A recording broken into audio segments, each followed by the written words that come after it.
Hello. Welcome back to Coffee and Trailers. I'm Warith, and this is the breakdown of Marvel's What If, Episode 5, Zombies. So if you're new to the channel, be sure to subscribe so you can check out my latest episode of Marvel's What If, or you can check out my latest trailer breakdown. Now, this episode has been one of my favorite episodes in the series so far. Who doesn't like zombies? And I really like how they started it from Avengers Infinity War, but this time, instead of being greeted by Wong and Doctor Strange, nobody's there. And then we get to the scene of Cole Obsidian and Ebony Maw coming down to Earth. So with the Hulk still embarrassing Bruce, hands of the children of Tony?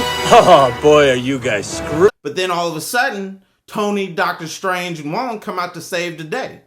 And then the music gets a little creepy, and then you can tell something else is going on. And then we get the slow reveal of Tony Stark turning around, and it's zombie Tony Stark. And then you see Wong eating Cole Obsidian's arm, and then Wong starts to go after Bruce. And one thing I really liked is how they still consciously use their powers. Wong is about to take out Bruce. He's saved by Doctor Strange's cloak. Hope and her army of flying ants come in and save the day, and Hope's forced to kill zombie Tony, which means this isn't gonna happen again in this universe. And I am Iron Man. And I also think this is the third time that they kill Tony Stark. So I think it's crazy that Tony Stark just keeps dying in all these What If episodes. Or as Thanos would say, I am inevitable. One thing I really liked about this episode was the origin of the virus. So we jump to Ant-Man 2, where you have Hank Pym going to the quantum realm to rescue his wife, Janet Van Dyne. But when he finds her, he realized she's contracted some virus, and she's patient zero, turning him into a zombie. And they come back to Earth, and they start a zombie pandemic. This version of the Avengers has Black Eye. This version of the Avengers has Black Eye, which is a mixture of Black Widow and Hawkeye together as one character. This version of the Avengers has Black Hawk. I can't get it right. I can't get the nigga name right. Black Hawk, Hawkeye, and Black Widow. Captain America, Tony Stark, and Black Panther. Mini Hank Pym pretty much turns Captain America into a zombie. So we have the zombie apocalypse Avengers. Once they get to Grand Central Station, they have to split up. But Spider-Man is against it. Oh, they're separate ways. Spider-Man, Kurt, Hope, and Bruce go try to restart the train. And Okoye and Bucky are being stalked by a one-armed zombie Falcon. And I really liked how he was wearing one of Iron Man's gloves, but it was fingerless.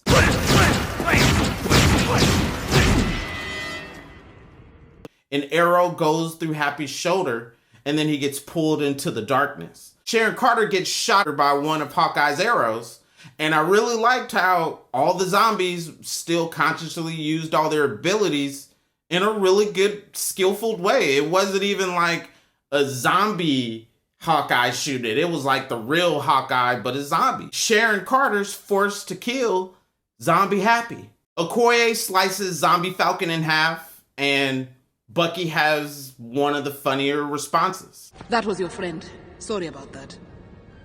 I should be sad, but I'm not. Spider-Man gets the train going. And right as the zombies are getting ready to take a bite out of Spider-Man, Spider-Man's saved by Doctor Strange's cape. Doctor Strange's cape is the real MVP of this episode. Heck yeah, cape! He saved Bruce Banner twice, and he just saved Spider-Man. I think you've had enough, Cap.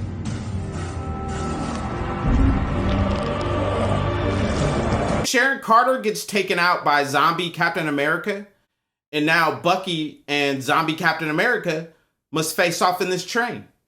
And these two guys don't really have the best of luck when it comes to trains. Grab my hand! Hope takes out zombie Sharon Carter. And in the midst of all that, Hope ends up getting scratched, and now she's going to turn into a zombie. And then Spider-Man has a moment where he kind of shares losing all the close relatives in all the former movies. My mom, Dad, Uncle Ben, Mr. Stark.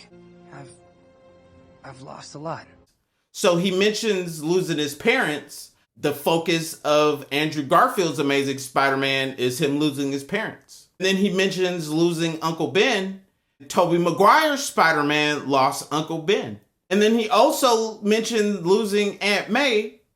And not the old Aunt May. We talking hot Marissa Tomei Aunt May. Once they get to the base, Hope is pretty close to turning into a zombie.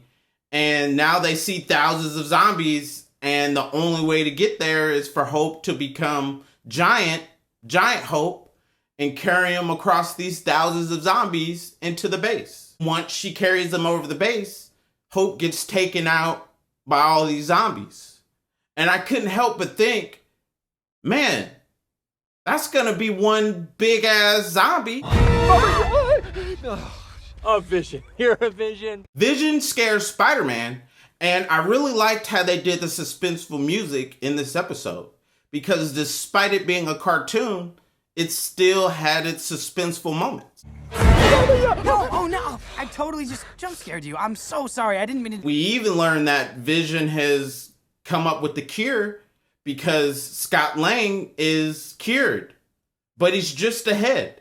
When Bucky goes off, you kind of feel the vibe that Vision is hiding something. And then we discover that what Vision is hiding is zombie Wanda. We also find T'Challa, who's had part of his leg chopped off and eaten, just like my man from The Walking Dead Season 5 at Terminus. Tainted meat. I've been bitten, you stupid pricks! I'm tainted meat. The scene of Wanda getting free, coupled with the red and the music,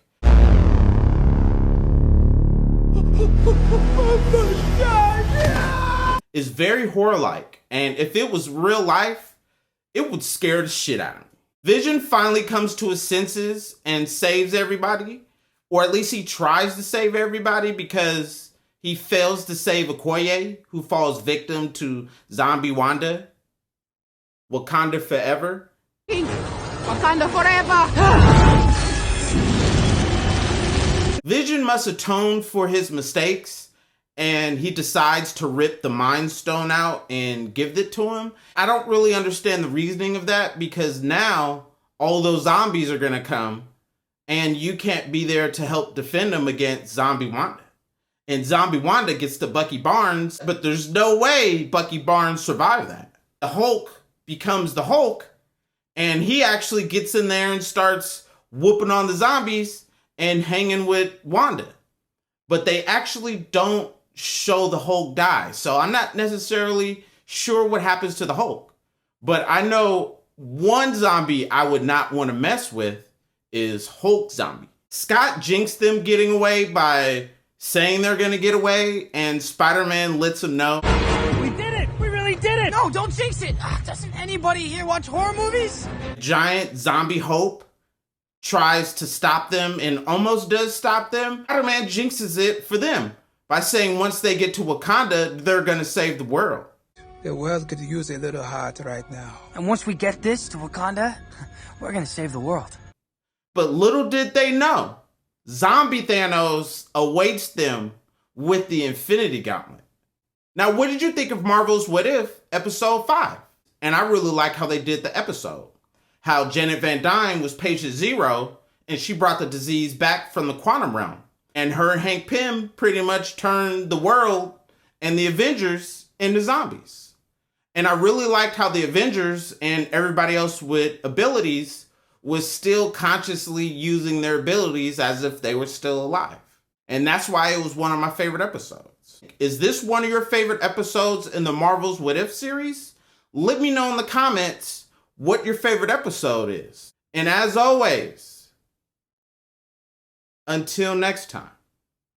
When the streets peak, can't nobody tell me ain't that guy. I'm back to the future, boy, I'm McFly.